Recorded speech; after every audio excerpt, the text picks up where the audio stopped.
एकातिर हर्क सम्पाङज्यू जस्तो हिलो बदल चटाइमा गुन्द्रीमा बसेर देश जनता विकास समृद्धिको पक्षमा माटोलाई कसम खाएर अगाडि बढेको पात्रलाई गृहमन्त्रीमा अथवा मन्त्रीमण्डलमा ढोका बन्द गर्ने, कमजोर वाहियात किसिमका हास्यास्पद पात्रलाई ल्याएर मन्त्री बनाइदिने।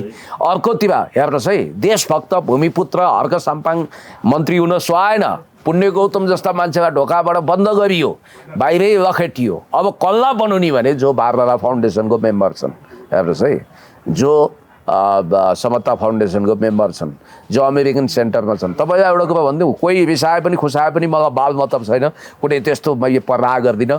खुद महावीर पुनको विषयमा के भनिन्छ भने उहाँ भनेको तपाईँको अमेरिकन पावर सेन्टरको नजिक भएर देख्दा साह्रै सोझो भलादमी देखिने, त्यो पावर सेन्टरको नजिक नभएका मान्छेले रोमन म्याग्सेसे पुरस्कार पाउनै सक्दैन। हुने कुरा नि हुनसक्छ कम्युनिस्ट पृष्ठभूमिको अहिलेको गृहमन्त्री, जसको ब्याकग्राउन्ड एमालेसँग जोडिया छ, त्यो हिसाबले वा कुनै न कुनै नेतासँग अट्याचमेन्टमा त हुनु होला।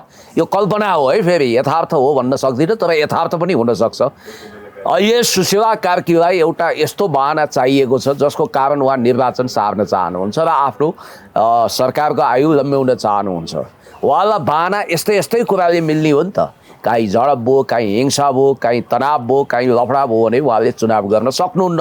अब नेकपा एमाले लगायतका मूलधारका दल, नेपाली काङ्ग्रेस पनि अहिले चुनावको लागि सम्पूर्ण तयारी नगरेको अवस्थामा सबैको लागि चुनाव सार्नु नै छ। राष्ट्रपतिले दिएको समय सीमा फागुन हो। फागुनभित्र चुनाव कुनै पनि हालतमा नगर्ने मनस्थितिमा सरकार पनि छ, अब दलहरू पनि छन्। भन्ने बित्तिकै यो चुनाव सार्नको लागि यस्ता खालका कृत्रिम भनौँ या एक हिसाबको प्राकृतिक झगडाहरू, लफडाहरू, तनावहरू, आगजनीहरू, दङ्गाहरू, होलदङ्गाहरू, जेएनजी र दल, जेएनजी भर्सेस दलवाला यो खालको तपाईँको वारफेयर चाहिँ, ब्याटलहरू चाहिँ देखिन सक्छ। अब नेकपा एमाले, नेपाली काङ्ग्रेस लगायतका सबै दलहरू, सबै इभन तपाईँको सानातिना दलहरूमा पनि चुनाव तत्काल चाहिएको छैन। भन्ने बित्तिकै चुनाव सार्नको लागि केही न केही बहाना चाहिएन भने केपी शर्मा ओलीज्यूले बेल्ट एन्ड रोड इनिसिएटिभमा सिग्नेचर गर्नुभयो, कार्यान्वयनको तहमा गयो र साङ्घाई कोअपरेसन अर्गनाइजेसनको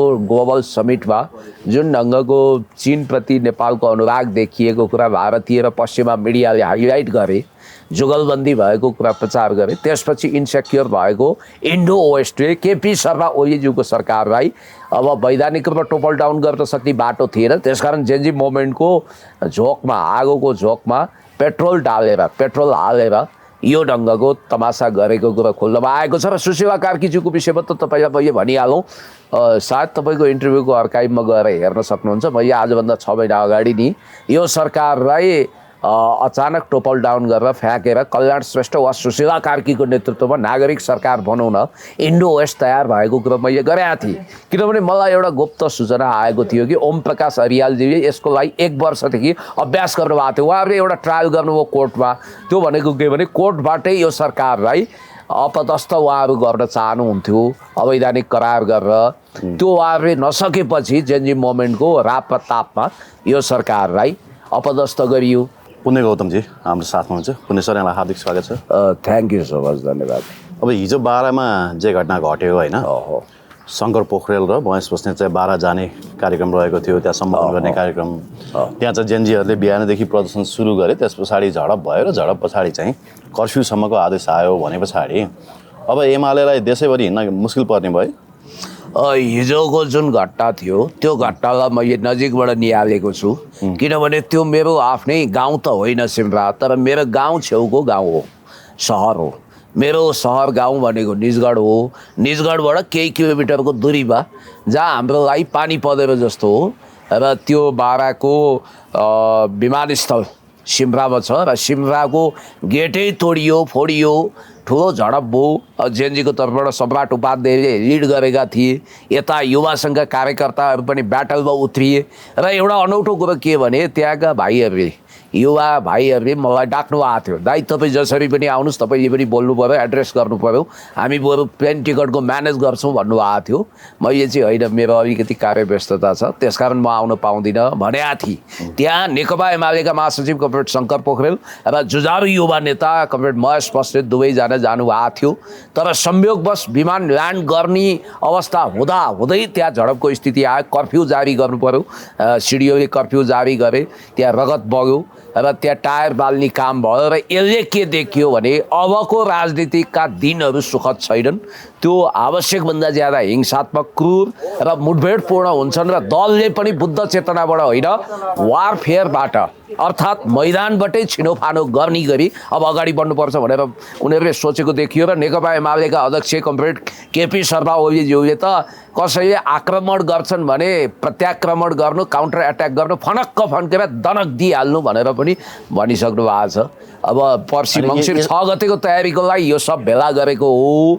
अब जे होस्, त्यहाँको दृश्य अलिकति हिंसात्मक र क्रूर नै थियो। होइन, अब यसले त झन् द्वन्द्वको सम्भावना बढायो नि त सर। अब एक त निर्वाचन नजिकै छ, निर्वाचन नजिकैसँगै दलहरूको तपाईँको विभिन्न ठाउँमा यसरी सभा सम्मेलन हुनु सामान्य कुरा हो। अब सभा सम्मेलन प्रचारमा तपाईँको सहभागी नै हुन पाएनन् भने दलहरूले चुनाव कसरी लड्छन् त सर? अब अलिकति कन्स्पिरेसी थ्योरीको कुरा गरौँ है। एकछिनको लागि एउटा हाइपोथेटिकल कल्पना, यो नहुन सक्छ भन्न सकिँदैन, हुने कुरा नै हुनसक्छ। कम्युनिस्ट पृष्ठभूमिको अहिलेको गृहमन्त्री जसको ब्याकग्राउन्ड एमालेसँग जोडिया छ, त्यो हिसाबले वा कुनै न कुनै नेतासँग अट्याचमेन्टमा त हुनु होला। यो कल्पना हो है, फेरि यथार्थ हो भन्न सक्दिनँ, तर यथार्थ पनि हुनसक्छ। अहिले सुशीला कार्कीलाई एउटा यस्तो बहाना चाहिएको छ जसको कारण उहाँ निर्वाचन सार्न चाहनुहुन्छ र आफ्नो सरकारको आयु लम्ब्याउन चाहनुहुन्छ। उहाँलाई बहाना यस्तै कुराले मिल्ने हो नि त।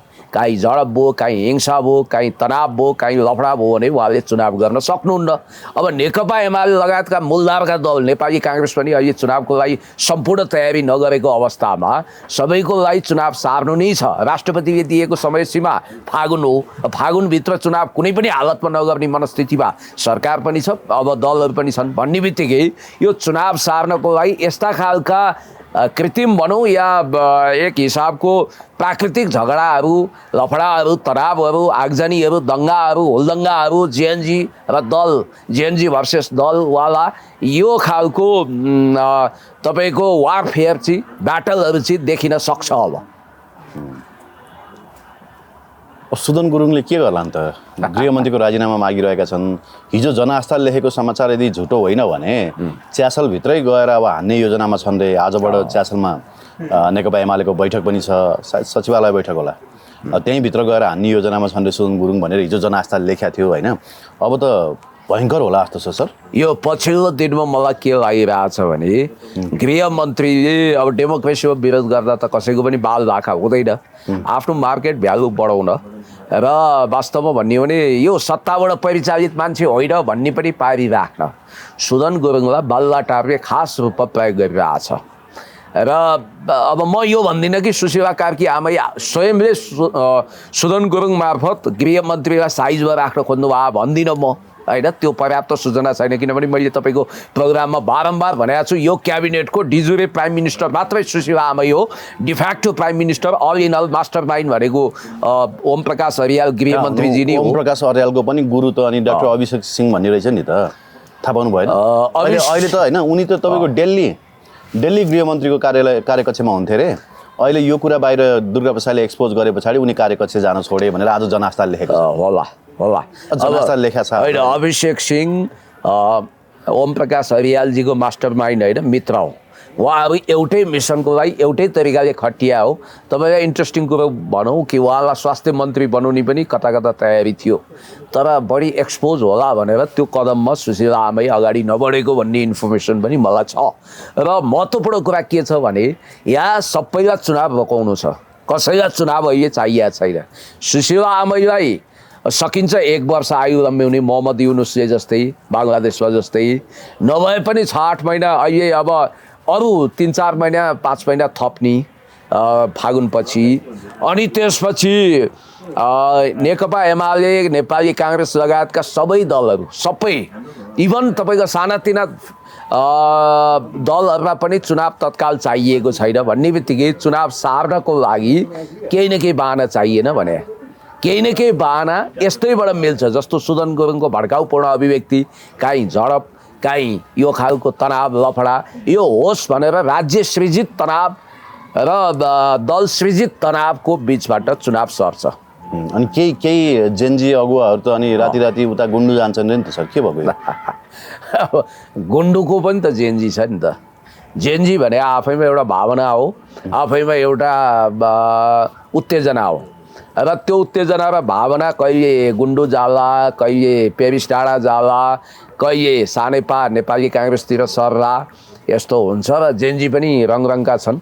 अब त्यस कारणले म के भन्छु भने अहिलेको अवस्था निकै तरल छ, जटिल छ र एकले अर्कालाई भर्सना र निन्दा गर्नु पर्दैन। किनभने विगतमा एक अर्काको खुनको प्यासा भएका, रगतको प्यासा भएकाहरू पनि अहिले त चोचोमोचो जोड्न सक्दा रहेछन् नि त, मिल्न सक्दा रहेछन् नि त। सत्ताको लागि हदैसम्म गिरेर घिनौना सम्झौता गर्न सक्ने ठाउँै राजनीति रहेछ। म्याराडोनाले भन्थे नि, सबभन्दा अप्रत्याशित र आश्चर्यजनक खेल चाहिँ राजनीतिक मैदानमा हुन्छ, फुटबलको मैदानमा हुँदैन। किनभने 90 मिनट मात्रै हुन्छ फुटबलमा चमत्कार गर्ने, राजनीतिमा जतिखेर पनि चमत्कार हुन्छ भनेर भनिया थियो। अब मदन भण्डारी पनि त्यो चाहिँ सिद्धान्तको तहमा भने पर्मानेन्ट इनिमी वा पर्मानेन्ट फ्रेन्ड, अर्थात् स्थायी शत्रु स्थायी मित्र हुँदैन भन्नुभएको थियो। अब यहाँ पनि त्यही देखियो। भनेपछि फागुन 21 गतेको चुनाव चाहिँ नहुने सम्भावना बढेर गयो। 99% ठोकुवा गरेर भन्न सकिन्छ। अब 1% भने चाहिँ कस्तो हुनसक्छ भने चरणबद्ध चुनावको कोसिस गर्नु पर्ला कि भन्ने सोच पनि होला कसै है। अब फागुन 24 गतेबाट सुरु गरेर 1 महिना अथवा 15 दिनभित्र चुनाव सम्पन्न गर्ने सोच पनि कतिको होला। तर प्र्याक्टिकली भू राजनीतिक हिसाबले सबै हिसाबले त्यो चुनाव हुँदैन। तर हिन्दुस्तान, भारत चाहिँ जसरी पनि फागुनमै चुनाव चाहन्छ, यसलाई सेटलमेन्ट गर्न चाहन्छ भन्ने कुरा आएको छ र दक्षिणले त्यही कारणले दुर्गा प्रसाईमाथि सिकन्जा कष्ट चाहेको भन्ने कुरो पनि जनआस्था न्युजले खुलासा गरेको छ। खैर अब अमेरिकी इन्ट्रेस्टमा बनेको यो सरकार हो भन्ने कुरा चाहिँ अब क्लियर भयो नि त। किनभने यो सरकार बने पछाडि $100 मिलियन उनीहरूले फेरि के कुन ब्याङ्कबाट, एडिबीबाट हो कि वर्ल्ड ब्याङ्कबाट ऋण लिने चाहिँ सहमति अस्ति नै गरिसके होइन। त्यति मात्रै होइन, तपाईँको अहिले फेरि एमसिसीले पनि थप $50 मिलियन चाहिँ $50 मिलियन चाहिँ तपाईँको थप सहयोग गर्ने एमसिसी परियोजनामा भनेको छ। अब त्यो सहयोग कहाँ जाने हो होइन, कसरी आउने हो, झन्डै 6 अर्ब कति हुन्छ भन्दैछन् होइन। त्यो पैसा चाहिँ थप सहयोग गर्न तयार छ अब एमसिसी भनेर आइरहेछ हिजोदेखि। यो त 100%। त्यति मात्रै होइन, तपाईँको यहाँ अब नेपाली सेनासँग अर्को थप के जोइन्ट के ल्यान्ड फोर्स कि अब के जोइन्ट मिलिट्री अभ्यास गर्नको लागि उनीहरू आउँदैछन् भने पछाडि अब नेपाल अमेरिका बन्ने भयो नि बिस्तारै। अहिले यो त हुनु नै थियो, किनभने सुशीला कार्की र ओम प्रकाश अरियाललाई प्रधानमन्त्री र क्रमशः गृहमन्त्री बनाउने, एडिबी त्यसपछि world bank, IMF international monetary फन्डसँग साललाल जोडिएका रामेश्वर खनाललाई अर्थमन्त्री बनाउने र एमसिए बोर्डमा को कता के हुन् थाहा भएन। एमसिए बोर्डमा तपाईँले कुलमान घिसिङ तर के भने एक थान आरजु राणालाई नक्कली भुटानी शरणार्थी प्रकरणबाट बचाउनको लागि जसरी केपी ओली र देउबा मिलेर नयाँ सरकार बनाए होइन, त्यस पछाडि चाहिँ केपी ओलीको पुच्छर लागेर गएर बिआरआई साइन गरे पछाडि यो सबै घटनाक्रमहरू भएका रहेछन् भन्ने कुरा अब आएर चाहिँ क्लियर भएन। अहिले त्यो त 100% त्यही हो। केपी शर्मा ओलीज्यूले बेल्ट एन्ड रोड इनिसिएटिभमा सिग्नेचर गर्नुभयो, कार्यान्वयनको तहमा गयो र साङ्घाई कोअपरेसन अर्गनाइजेसनको ग्लोबल समिटमा जुन ढङ्गको चीनप्रति नेपालको अनुराग देखिएको कुरा भारतीय र पश्चिमा मिडियाले हाइलाइट गरे, जुगलबन्दी भएको कुरा प्रचार गरे, त्यसपछि इन्सेक्योर भएको इन्डो वेस्टले केपी शर्मा ओलीज्यूको सरकारलाई अब वैधानिक रूपमा टोपल डाउन गर्न सक्ने बाटो थिएन। त्यसकारण जेनजी मोमेन्टको झोकमा, आगोको झोकमा पेट्रोल हालेर यो ढङ्गको तमासा गरेको कुरा खोल्नमा आएको छ। र सुशीला कार्कीज्यूको विषयमा त तपाईँलाई मैले भनिहालौँ, सायद तपाईँको इन्टरभ्यूको अर्काइभमा गएर हेर्न सक्नुहुन्छ। मैले आजभन्दा 6 महिना अगाडि नि यो सरकारलाई अचानक टोपल डाउन गरेर फ्याँकेर कल्याण श्रेष्ठ वा सुशीला कार्कीको नेतृत्वमा नागरिक सरकार बनाउन इन्डो वेस्ट तयार भएको कुरा मैले गरेका थिएँ। किनभने मलाई एउटा गुप्त सूचना आएको थियो कि ओम प्रकाश अरियालजीले यसको लागि 1 वर्षदेखि अभ्यास गर्नुभएको थियो। उहाँहरूले एउटा ट्रायल गर्नुभयो कोर्टमा। त्यो भनेको के भने कोर्टबाटै यो सरकारलाई अपदस्थ उहाँहरू गर्न चाहनुहुन्थ्यो अवैधानिक करार गरेर, त्यो उहाँहरूले नसकेपछि जेनजी मोमेन्टको राप र तापमा यो सरकारलाई अपदस्थ गरियो। अब एउटा इन्ट्रेस्टिङ कुरो के छ भने हरेक कोइला हिराको हकदार हुन्छ, तर सबै कोइलाहरू किन हिरा बन्दैनन् भने जसले राप ताप र चाप खप्छ त्यो कोइला मात्रै हिरा बन्न सक्छ। यो सन्दर्भमा कल्याण श्रेष्ठ श्रीमान किन प्रधानमन्त्री बन्न सक्नु भएन भने उहाँले सुशीलाजीको जस्तो रिक्स लिन सक्नु भएन। हुन त अहिले के भनिन्छ भने यो अदालतबाटै यो सरकारलाई असंवैधानिक करार गरेर यसलाई ढालेर नयाँ बन्ने सरकारमा कल्याण श्रेष्ठ श्रीमानलाई प्रधानमन्त्री बनाउनको लागि एक दिनको लागि भने पनि संसद पुनर्स्थापना गरेर संसद बाहिरका मान्छे पनि प्राइम मिनिस्टर हुन सक्छन् भन्ने प्रावधान राखेर श्रीमान कल्याणजीलाई नै सरकारको नेतृत्व सुम्पिने तयारीमा दलहरू छन् भनेर पनि सुनिन्छ। अब खेल त अनेक छ, त्यसकारण तर पनि सुशीला कार्कीले के सन्देश पठाउनु भएको छ अरे भने अहिलेका न्यायाधीशले मेरो सरकार हटाउने रिक्स लिन सक्दैनन्, न्यायाधीश प्रधान न्यायाधीशले ढुक्क भएर राख्नुहोस्, चुनाव चाहिँ फागुनमा नहोला, वैशाख होला, कहिले होला, चुनाव त मै गर्छु, गरेरै छाड्ने हो भन्ने उहाँको आशय बुझिन्छ। होइन, अब आन्दोलन गर्न पनि नदिने, प्रचार गर्न पनि नदिने, बोल्न पनि नदिने भए पछाडि चाहिँ कसरी चुनाव होला त? दुर्गा प्रसादलाई हेर्नुहोस् त, कराप ज्याप पारे। हिजो केपी ओलीले समेत बोले दुर्गा प्रसादलाई किन समातेको हो भनेर, तत्काल रिहाई गर्न पनि भनेका छन् केपी ओलीले। ऊ महेश बस्नेतले पनि बोलेका छन्। हेर्नुहोस् त, हिजोसम्म त्यत्रो झगडा परेको, पानी बाराबारको अवस्थामा पुगेको दुर्गा प्रसादबारे केपी ओलीले समेत बोले। झड्का लाग्यो नि त सबैलाई, इलेक्ट्रिक सक जस्तो भयो होइन। तर आश्चर्य नमान्नुहोस्, नेपालको राजनीति 2062 सालपछि इतिहासमै नभएको नाटकीय मोडबाट गुज्रिएको छ। तपाईँ कल्पनै गर्न सक्नुहुन्न, जनयुद्ध लडिरहेको माओवादीले गिरिजा प्रसाद कोइरालालाई सामाजिक फाँसीवादी करार गरेर उहाँको टाउको मोल तोक्यो। राज्यले मात्रै माओवादीको मोल तोकेको होइन, तत्कालीन माओवादीको मुखपत्र जनादेश हेर्न सक्नुहुन्छ। शेरबहादुर देउवालाई सुखडमा उडाउनै खोजेको हो, बाल बचे, कतिले आफ्नो जीवन अनाहकमा गुमाउनु पर्यो। अनि माओवादी आतङ्ककारीहरू हुन्। तपाईँहरू माओवादीका लिडरको टाउको ल्याउनुहोस्, 50 लाखदेखि 10 लाखसम्म पैसो खनखन गनेर लानुहोस् भनेर तत्कालीन सरकारले भनेकै हो। सबका दस्तावेजमा माओवादी आतङ्कवादी लेखिएकै हो। आतङ्कवादी भनिने र सामाजिक फाँसीवादी भनिने मिलेर सरकार गठन गरेको यो देश सब कुरो त्याग्न तयार रहे सत्ताको लागि। अनि त्यस्तो देशमा अनि माओवादी र एमालेको बिचमा यो जुनीभरि कुनै गठबन्धन हुन सक्दैन भने ठाउँमा टक्क गठबन्धन गरेर चुनावमा गएर पार्टी एकता पनि भयो। भोलि पनि सम्भावना एमाले माओवादी अथवा माओवादी त अहिले छैन, यो नेपाली कम्युनिस्ट पार्टी मिल्न सक्छ। दुर्गा प्रसाई कौन सा टाढा पात्र हुन्, नाति त हुन् क्यारे, मुखबला नाति हुन्। हिजो कसको लाड प्यारमा हुर्किए, उहाँ तेह्रथुमबाट फ्याङ्लो झोला बोकेर उनकै भाषामा भन्नुपर्दा 5,000 करोडको मालिक भएका दुर्गा प्रसाई ब्याङ्क ऋण होला के होला, उनलाई सबभन्दा ठुलो स्पेस त काङ्ग्रेसले दिए होइन नि, कम्युनिस्टहरूले दिए। कहिले माओवादीले दियो, कहिले एमाले दियो, कहिले कसले दियो, र उनी 1.5-2 वर्ष त भयो एमालेबाट बहिर्गमित भएको हो। अब राजनीतिक स्वार्थको लागि कोसँग कतिखेर मिल्न सकिन्छ, फाइदाको लागि कोसँग कतिखेर जुगलबन्दी गर्न सकिन्छ ठेगान छैन। तर यसमा चाहिँ केपी शर्मा ओलीज्यूको अतिरिक्त बठ्याइबारे फेरि बालुवाटार जानकार छ अरे, किनभने त्यहाँनिर नेपालकै खुङ्खार चलाक ओम प्रकाश अरियाल चाहिँ यो क्याबिनेटको गृहमन्त्री हुनुहुन्छ, मसिनो इन्टेलिजेन्स सूचना उहाँलाई छ। उहाँले के सूचना प्राप्त गर्नुभयो भने है, फेरि म ग्यारेन्टीका साथ अहिले तपाईँ सब प्रमाण पछार्न सक्दिनँ। दुर्गा प्रसाई र नेकपा एमालेको बिचमा गुप्त सहमति भएको छ। दुर्गा प्रसाई आफ्नो बलबुतामा अब जुलुस आन्दोलन गर्न सक्दैनन्। दुर्गा प्रसाईको आवरणमा एमालेका नेता कार्यकर्ताहरू अथवा नेपाली काङ्ग्रेसका नेता कार्यकर्ता त्यो जुलुसमा आइदिएर त्यो बन्द सफल गराइदिन्छन् भन्ने गुप्त सूचनाले पनि सरकार आत्तिएर उनलाई तुरन्त गिरफ्तार गर्यो। अनि दोस्रो कुरो, दुर्गा प्रसाई टाढाको मान्छे होइन, हाम्रै मान्छे हो, हाम्रै इर्दगिर्दमा हुर्किएको, हाम्रै गल्लीको समस्या खाएर हुर्किएको भाइ केटो हो, मेरो नाति हो भन्ने पार्नु परेन। र कतिपयले के अनुमान गरेका छन् भने अब केपी शर्मा ओलीज्यूको अभिव्यक्तिले दुर्गा प्रसाई र एमालेको निकटता त भविष्यमा बढाउँछ नै, त्यसले झन् एउटा माहौल चाहिँ के तयार पार्छ भने दुर्गा प्रसाईजीलाई अब हिरासतमा रहँदा जेल यात्रा गर्न चाहिँ यसले बाटो खोल्यो। किनभने अब सरकार त थप डरायो, किनभने दुर्गा प्रसाई नै एमालेबाट परिचालित हुन् कि भनेर उसलाई सोच्ने अवसर प्राप्त भयो।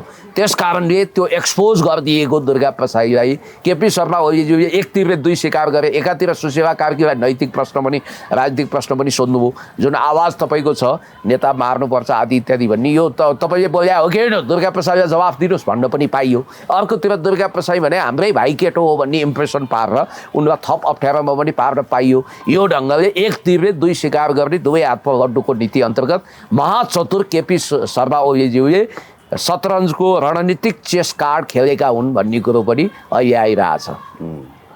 तर सत्तामा बस्दा र नबस्दा अलिक फरक हुने रहेछ है, किनभने 100% केपी ओली नै हुन् नि त।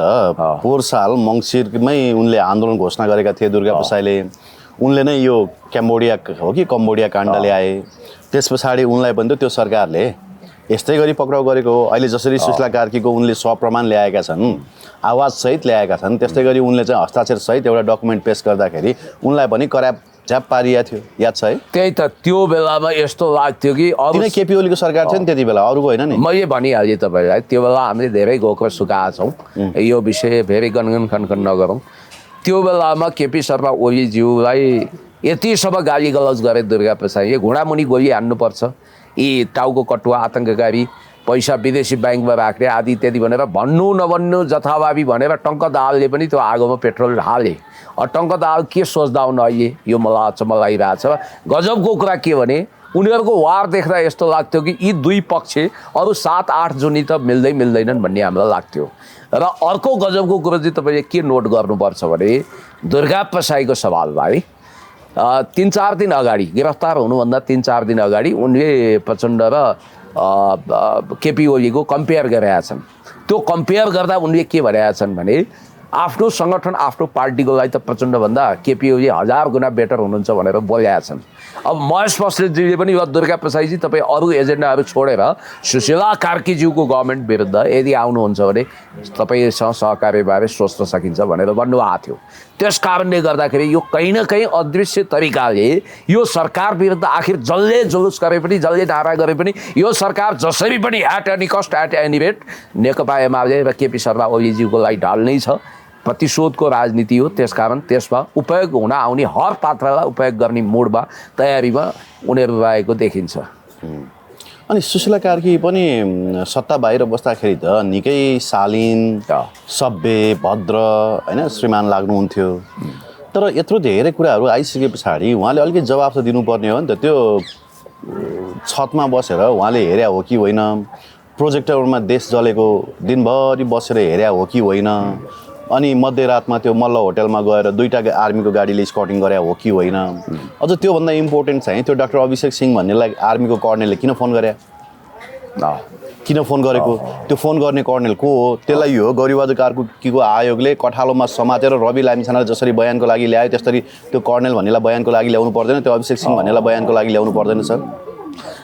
यो सब कुरो उनीहरूले किन गर्दैनन् भने त्यो कुरोमा कोट्यायो भने चलायो भने उनीहरू आफै फस्छन्। अब एउटा डकुमेन्टेसन चाहिँ भयो है, अहिलेको सरकारले गर्दा नगर्दा सुशीला कार्कीज्यू सरकारबाट हात धोइसकेपछि ओम प्रकाश अर्याल र सुशीला कार्कीमाथि अनुसन्धान गर्ने प्रक्रिया अवस्था चाहिँ भयो, त्यो बाटो खोल्यो। त्यो मैले किन भनिरहेको छु तपाईँलाई, जवाफ त दिनु पऱ्यो नि त। सत्तामा गइसके पछाडि जवाफदेही हुने त, अनि त्यही केपी ओलीकै रवैया त्यही प्रचण्डकै रवैया भयो भने सुशीला कार्की आमै र अन्यमा के फरक भयो? बाबा मैले तपाईँलाई यो तपाईँको इन्टरभ्यूमा भनेको थिएँ क्यारे, यो सरकार जेएनजीको हो भनेर कसैले भ्रम पाल्छ भने त्यसले देउसै लाटो कोसेर जस्तो दिवा सपना देखिरहेछ। मैले यो किन भनिरहेको छु भने यो त काङ्ग्रेस 2 गभर्मेन्ट हो। सुशीला कार्की मूलभूत रूपमा काङ्ग्रेसी ब्याकग्राउन्डबाट आएको प्रधान न्यायाधीश भए पनि काङ्ग्रेसी धङधङी ह्याङओभर बोकेकै महिला हुनुहुन्छ र यो कम्युनिस्टको पनि हो, किनभने ओम प्रकाश अर्यालजी कम्युनिस्ट ब्याकग्राउन्डबाट आउनुभयो। यो दलकै सरकार हो बाबा, यो नबुझ्या हो क्या हामीले। दलको कम्फर्ट जोन खडा गर्नकै लागि यो सरकार गठन भयो। एउटा बिन्दुमा गएर यिनीहरू मिल्न पनि सक्छन्, कन्फ्रन्टेसन गर्न पनि सक्छन्, कन्फ्रन्टेसनको मोर्चा खोल्न पनि सक्छन्। अब मैले सुने कि दुर्गा प्रसाईले धेरै च्याइ फ्याइ गरे भने अब केपी शर्मा ओलीज्यूको पनि भित्री मनमा चाहिँ दुर्गा प्रसाईलाई समस्या होस्, दुर्गा प्रसाई त्यहीँ पुगुन्, जहाँ रवि लामिछाने छन्, रवि लामिछाने बसेकै ठाउँमा त्यो ठेगानामा दुर्गा प्रसाद पुर्याउन सब तम तयार भएको देखियो। किनभने अब म सुन्दैछु आजदेखि महान्यायाधिवक्ताको कार्यालयमा दुर्गा प्रसादका पुराना फाइलहरू गोप्य रूपमा खोल्दैछन् र सबैको अध्ययन फेरि हुँदैछ र मुद्दाको अभियोजन भटाभट हुँदैछ भन्ने कुरो पनि मैले सुने। यस्तो हो भने त दुर्गा प्रसादजीलाई अहिलेको अवस्थामा त धेरै दिन थुन्न सक्ने अनि यो मुद्दा त लगाएको छैन। महान्यायाधिवक्ताले चाहिँ राजीनामा दिनुपर्ने होइन भने सर त्यो अलिकति लाज होइन नैतिकता भन्ने छ भने महान्यायाधिवक्ताको कुर्सीमा बस्न मिल्छ। आफ्नो छोरी र आफै सेयर होल्डर भएको होप फर्टिलिटी केन्द्रलाई चाहिँ तपाईँको डिम्ब तस्करीको आरोपमा त्यत्रो सिआइबीले अनुसन्धान गरेको फाइलमा चाहिँ उन्मुक्ति दिने जुन निर्णय महान्यायाधिवक्ताको कार्यालयले गर्यो नि यो त एकदमै खतम भएन र सर। होप फर्टिलिटी सेन्टरले डिम्ब तस्करीको विषयमा डिम्ब भने के हो? मानव अङ्ग होइन, कानुन छैन रे। मानवभित्रको चिज भनेपछि त मानव अङ्ग होइन भने सर।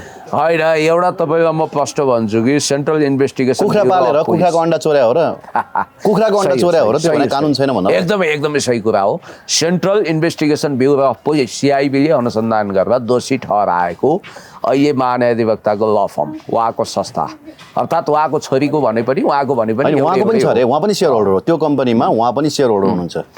बिचरा एक हिसाबले एकल महिला हुनुहुन्छ। हाम्रो 100 वर्ष पुग्न लाग्नु भएको हाम्रो भण्डारी सरको कृष्णप्रसाद भण्डारी सरको छोरी हुनुहुन्छ उहाँ र नातिनीको संस्था रहेछ त्यो र त्यो संस्थालाई क्लिन चिट दिने कुरो आपत्तिजनक छ। सब चोरै रहेछ नि यो देशमा। डिम्ब चोरेर पनि पैसा कमाउने भने नि कोही मान्छे बेचेर पैसा कमाउने, कोही मान्छे मारेर पैसा कमाउने होइन, कोही मान्छे उडाएर पैसा कमाउने, कोही मान्छे गुडाएर पैसा कमाउने अनि कोही डिम्ब चोरेर पनि पैसा कमाउने। त्यही भएर फ्रान्सेली विश्वप्रसिद्ध दार्शनिक बाल्जाकले भन्नुहुन्थ्यो हरेक कुण्ठित शोषित भित्र शोषक हुने प्रबल इच्छा हुन सक्छ। के फरक भयो त त्यो ललिता निवास बेच्नेहरू र डिम्ब बेच्नेहरूमा को बढी अपराधी? त्यही भएर मैले तपाईँलाई भन्न लागेको को बढी अपराधी भनिदिनुहोस् त। अब उस्तै होला किनभने आखिर फलाम चोर्नी पनि चोरै हो। त्यहाँ हेर्नुहोस् त तपाईँ हर्मोन डिसब्यालेन्स भएर दुईजना लेडिजहरूमा चाहिँ समस्या आइसके पछाडि बल्ल यो कुराको खुलासा भएको थियो। त्यो मान्छेहरूलाई कति पीडा होला। एकदम उनीहरू हर्मोनल इम्ब्यालेन्स भयो भने भोलि क्यान्सर भयो भने के होला यो कारणले गर्दाखेरि यस्ता मान्छेको जीव ज्यान रिस्कमा राखेर एक्सटोर्सन गरेर डिम्ब तस्करी गर्ने जस्तो गम्भीर अपराधमा चाहिँ उन्मुक्ति दिन मिल्छ त? त्यो मिल्दैन, जेएनजीको सरकार मिल्दैन, पटक्कै मिल्दैन। यो गलत भएको छ। त्यसकारण यो जेएनजीको सरकारै होइन, जेएनजीले त प्रत्यक्ष निर्वाचित कार्यकारीको चुनाव गराउन चाहेको थियो। जेएनजीले भ्रष्टाचार निवारणको निम्ति बोल्ड कदम चाल्ने आह्वान गरेको थियो। जेएनजीले त तपाईँको प्रदेश सरकारका लफडाहरू अन्त्य गर्न चाहेको थियो। खुद रवि लामिछानेको विषयमा दोहोरो मापदण्ड भएन। सुरुमा के भनिएको थियो? बेचारा रवि लामिछाने ठाउँ ठाउँमा घुमाइयो, ठाउँ ठाउँमा लगियो, यहाँ गरियो त्यहाँ गरियो, दुःख पाए भने पछि त्यही रवि लामिछानेको विषयमा हुन त आज पेशी छ उहाँ छुट्नु पर्छ हाम्रो पनि कामना छ, चाहना छ। हिजो डाक्टर सुरेन्द्र केसीरा दुई ठाउँमा छ रे पेशी। अब उनको वकिल कता जाने त? अब वकिल कहाँ जाने यता दौडेर यता जाने, उता दौडेर उता जाने होला। वकिल पनि ठाउँ ठाउँमा गौडामा ढोक्न राख्नु पर्ला भन्नासाथ एउटा कुरो एकातिर हर्क साम्पाङज्यू जस्तो हिलो बदल चटाइमा गुन्द्रीमा बसेर देश जनता विकास समृद्धिको पक्षमा माटोलाई कसम खाएर अगाडि बढेको पात्रलाई गृहमन्त्रीमा अथवा मन्त्रीमण्डलमा ढोका बन्द गर्ने, कमजोर वाहियात किसिमका हास्यास्पद पात्रलाई ल्याएर मन्त्री बनाइदिने। अर्कोतिर हेर्नुहोस् है, देशभक्त भूमिपुत्र हर्क साम्पाङ मन्त्री हुन सुहाएन। पुण्य गौतम जस्ता मान्छेलाई ढोकाबाट बन्द गरियो, बाहिरै लखेटियो। अब कसलाई बनाउने भने जो बारबरा फाउन्डेसनको मेम्बर छन्, हेर्नुहोस् है, जो समता फाउन्डेसनको मेम्बर छन्, जो अमेरिकन सेन्टरमा छन्। तपाईँलाई एउटा कुरा भनिदिउँ, कोही रिसाए पनि खुसाए पनि मलाई बाल मतलब छैन, कुनै त्यस्तो मैले पर्राह गर्दिनँ। खुद महावीर पुनको विषयमा के भनिन्छ भने उहाँ भनेको तपाईँको अमेरिकन पावर सेन्टरको नजिक भएर देख्दा साह्रै सोझो भलादमी देखिने, त्यो पावर सेन्टरको नजिक नभएका मान्छेले रोमन म्याग्सेसे पुरस्कार पाउनै सक्दैन। उहाँलाई पुरस्कार दिइयो। उहाँ अन्डर ग्रेजुएट भए पनि उहाँलाई अनररी डक्टरेट पनि दियो, पिएचडी पनि दियो भन्नाले उहाँ पनि कहीँ न कहीँ अब यहाँ अनररी हो उहाँको पिएचडी अनररी, उहाँ अन्डर ग्रेजुएट हो। तपाईँले ख्याल गर्नुपर्छ। चितवनमा सामान्य ढङ्गले अब इन्टरमिडिएट गरेपछि पढाउन बस्नु भएको थियो, म्याग्दीको मान्छे, पछि अमेरिका जाने स्कलरसिप मिल्यो। त्यसका कथाहरू आफ्नै छन्, यो मलाई थाहा छ, आई नो भेरी वेल। तपाईँलाई यति कुरो भन्छु कि उहाँले पिएचडी गर्नु भएको छैन? छैन, पक्का मानार्थ, एकदम 100% मानार्थ मात्रै, मानार्थ हो।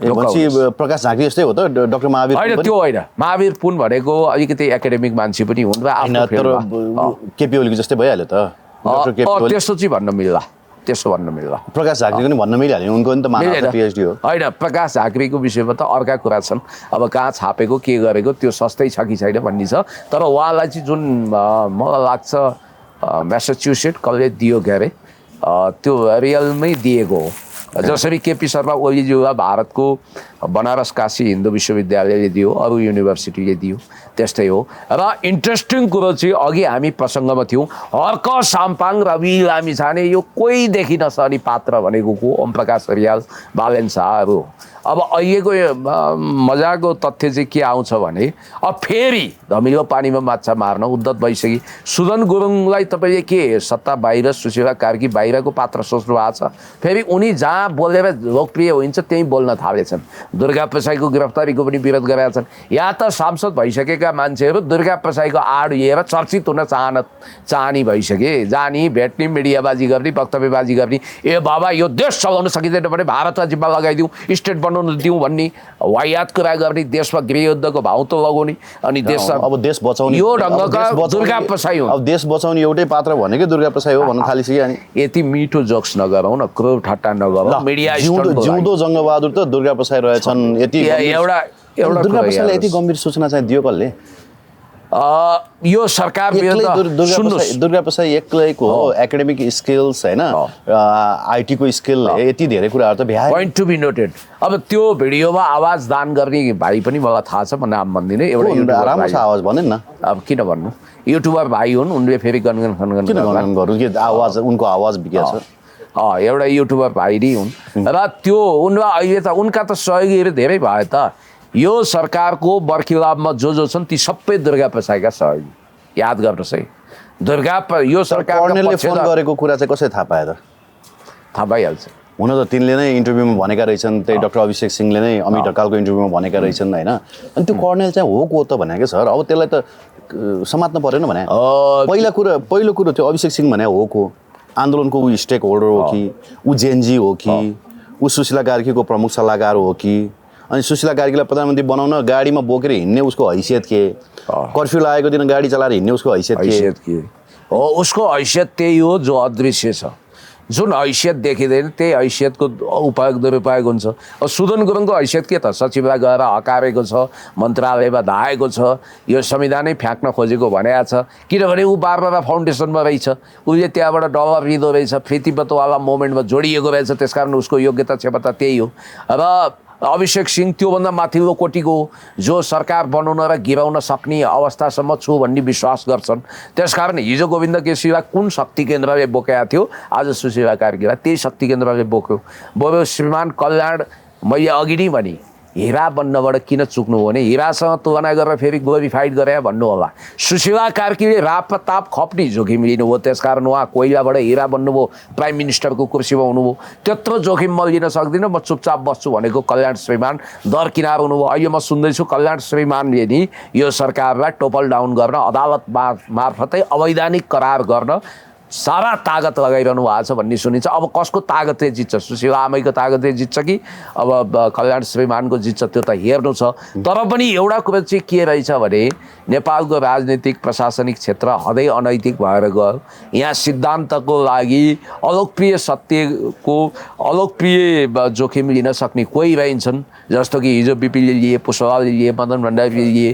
त्यो मनमोहनले लिए त्यो स्तरको पात्र नहुनाले मौसमी तरिकाले सिजनल तरिकाले फाइदाको लागि जोसँग पनि मिल्न सक्ने जोसँग पनि जुगलबन्दी गर्न सक्ने जसलाई पनि बोक्न सक्ने जसलाई पनि फ्याँक्न सक्ने जसलाई पनि गाली गर्न सक्ने सुन वा लसुन बनाउने लसुन वा सुन बनाउने काजी वा पाजी बनाउने पाजी वा काजी बनाउने भोलि गएर रवि लामी छाडेर गगन थापा एक ठाउँमा आएर मिल्यो भने पनि तपाईँ आश्चर्य नमान्नुहोस् किनभने राजनीतिमा everything is possible nothing is impossible रहेछ यस्तो देखियो तर नेपालमा प्रधानमन्त्रीको कुर्सी चाहिँ अल इन अल जस्तो देखिन्छ देख्दाखेरि नाम पनि हुने दाम पनि हुने जस्तो देखिन्छ होइन तर वास्तवमा प्रधानमन्त्रीको कुर्सी चाहिँ डमी कुर्सी रहेछ क्या है त्यो प्रधानमन्त्रीको कुर्सीलाई चलाउने चिजहरू चाहिँ त्यो अर्को छुट्टै स्थायी सत्ता रहेछ जसले सधैँभरि जो प्रधानमन्त्री आए पनि उसैले चलाउँदो रहेछ भन्ने कुरा प्रष्ट भयो एउटा सामान्य कुरा क्या यो प्रदीप अधिकारी भन्ने मान्छेलाई पोखरा क्षेत्रीय अन्तर्राष्ट्रिय एयरपोर्टको प्रकरणमा संसदीय उपसमितिले एउटा छानबिन राजेन्द्र लिङ्गदेनको अध्यक्षतामा एउटा छानबिन आयोग गठन गर्यो र त्यसले एउटा प्रतिवेदन जारी गर्यो।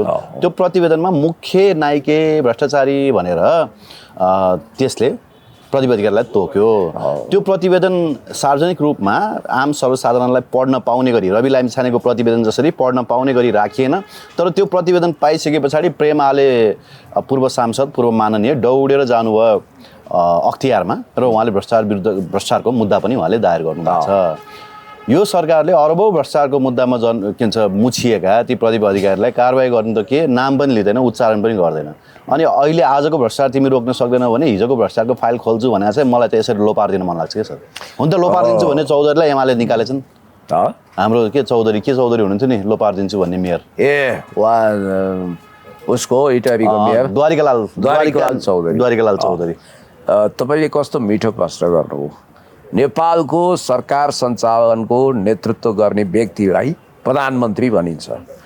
सत्ता प्रमुख र राष्ट्रपति भनिनु पर्ने हो, तर कार्यकारी अधिकार उहाँको हुँदैन।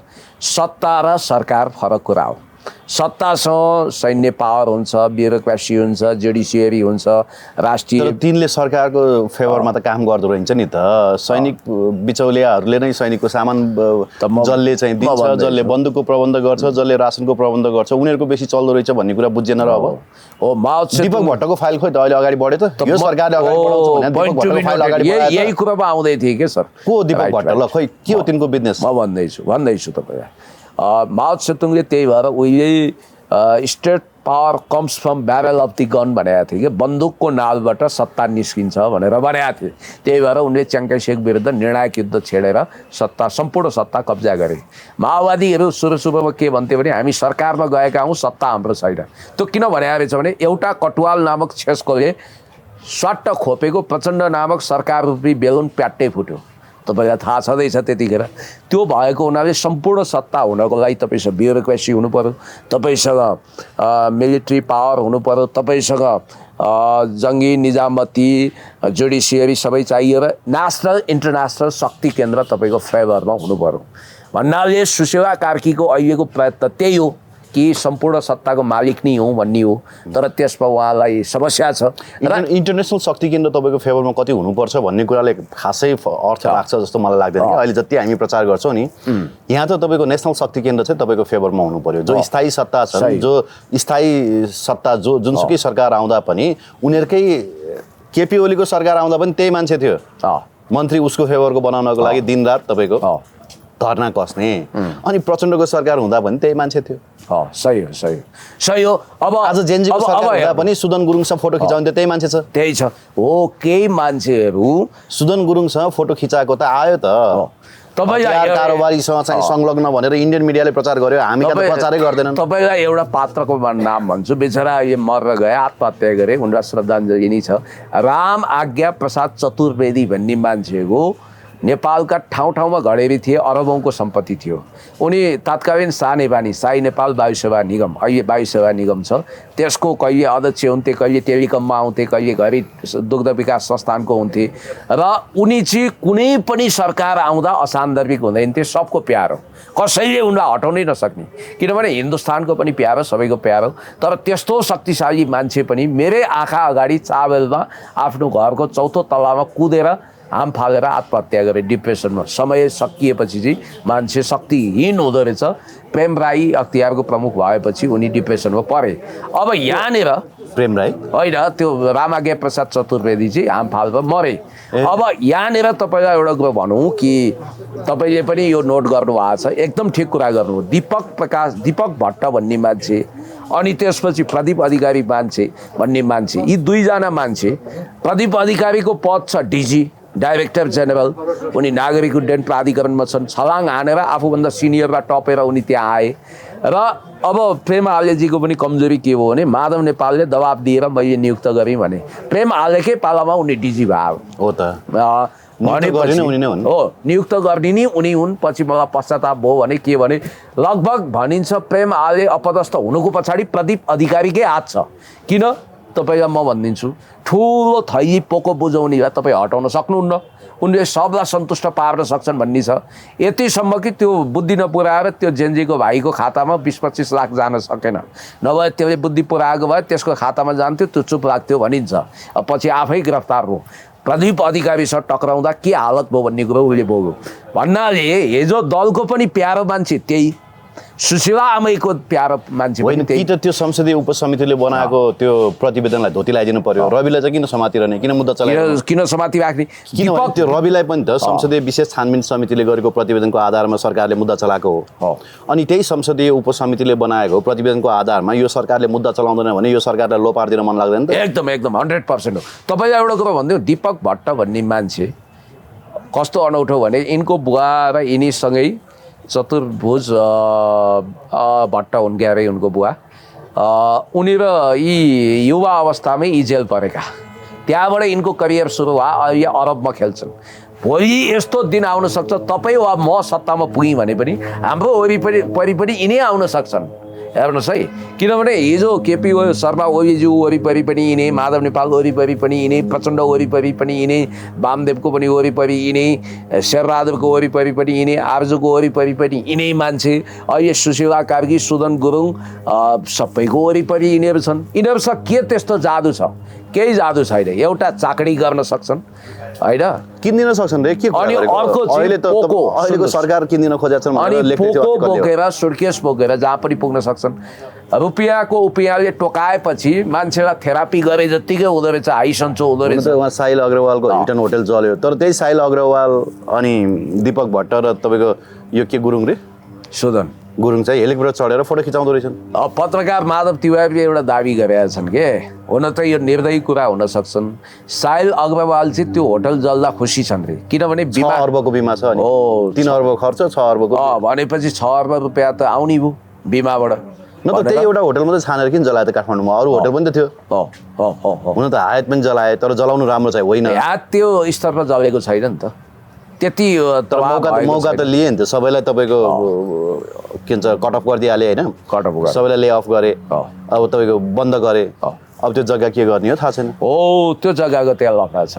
तपाईँको हरेक पर्यटन मन्त्रीलाई प्रभावमा पारेर त्यो सायद त्यो कसको पो हो पक्नुहोस् है, त्यसले 30 वर्ष लिजमा लिएको, तर त्यसले तारागाउँ विकास समिति तारागाउँ विकास समितिबाट 2078 सालसम्म 2048 सालमा गिरिजाबाबु क्याबिनेटको फर्स्ट प्राइम मिनिस्टर हुँदा लिएको, तर त्यो जग्गाको अवधि चाहिँ 30 वर्षमा सिद्धिनु पर्ने हो, थपेको थपै छ। त्यसकारण त्यो लफडा अन्त्य गर्नु पनि यिनीहरूले यो नाटक गरे। अब हस्, थ्याङ्क यू भेरी मच पुण्य सर। ल धेरै धेरै धन्यवाद। र हामी रवि लामिछानेजी आजको इजलासबाट, आजको सुनवाईबाट उहाँ छुट्नुहुनेछ भन्ने आशा गर्छौँ। र दुर्गा प्रसाईजी, तपाईँका साथीभाइहरू, तपाईँका सल्लाहकार, तपाईँलाई संरक्षण दिने, तपाईँलाई इन्जेक्ट गर्ने को छन्, अलिकति सावधान रहनु होला। तपाईँलाई कन्याएर आन्द्रा भुँडी निकाल्ने प्रयत्न हुँदैछ, बी केयरफुल। Thank you.